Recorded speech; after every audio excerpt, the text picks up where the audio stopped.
Understanding sentence fragments and how to fix them. In this video, we will define what a sentence fragment is and provide examples of how to fix them. A sentence fragment is a group of words that does not express a complete thought. It usually lacks a subject, a verb, or both. For example, "when we went to the store" is a fragment because it doesn't tell us what happened. To fix a sentence fragment, you can complete the thought by adding the missing elements. For instance, revising it to, "when we went to the store, we bought some groceries."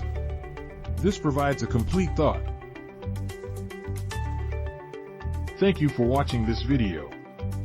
We hope you found this explanation helpful in understanding and fixing sentence fragments.